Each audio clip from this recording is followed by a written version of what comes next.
how am I qualified to sit here tonight and talk about a pretty serious subject? And the short answer is because I'm an addict. I am addicted to chewing and swallowing. I'm addicted to paved roads. I'm addicted to smooth runways. I'm addicted to heating and air conditioning. I'm addicted to indoor plumbing. That's a big one. I'm addicted to the things that people do on my TV show, the things that people do in some of the video you were watching this evening. I'm the beneficiary of that work, and so is everybody in this room. So when we talk about the skills gap, in my own opinion, it's not like we're talking just about unemployment. Unemployment is a big deal.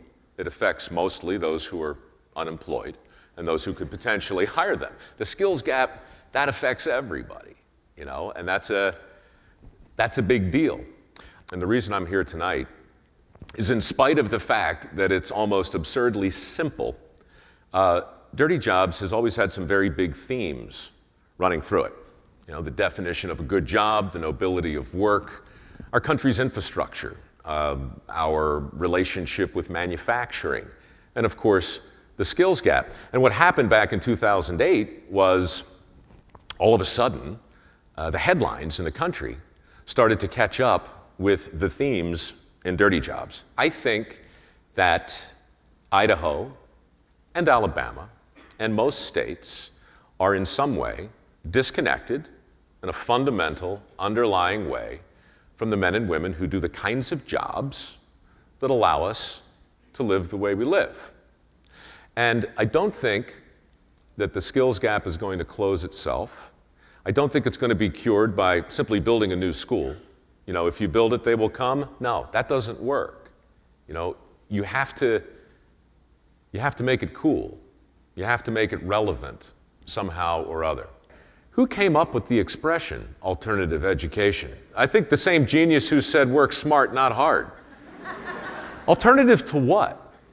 I mean, yeah, I get it. Look, I wouldn't change my college experience for anything. But the idea that a 4-year degree is some guarantee of anything, and that every other kind of knowledge is alternative, I mean, is it any wonder that we've got this disconnect? Alternative education is not a vocational consolation prize. It's an option, and it's not an alternative. You just have to stay as current as possible if you're going to be relevant in training, I would think. You know, look, I could be wrong, because I'm sure there's still a lot of older technology around there that needs to be maintained. But this is about looking forward. You know, it's about looking to 2018, when we need to make sure somehow or other more than a third of college or high school graduates are moving on to something else. Access implies that the opportunities exist, but people who would otherwise avail themselves to those opportunities simply don't know about them, or that they know about them but can't afford or otherwise get there. If that's the case in Idaho, then I would say that the solution's on a community level. It's a logistics problem, and logistics are easy enough to fix. I'm afraid that the bigger issue isn't about how do we get them from point A to point B with cost. I'm afraid the bigger issue might be, if I understand the problem, is an actual lack of resources available. I don't know how many community colleges Idaho has. I don't know how many trade schools exist.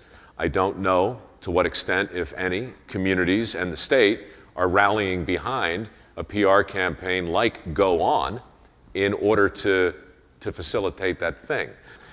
But the talent that's going to be required is not 21st century talent.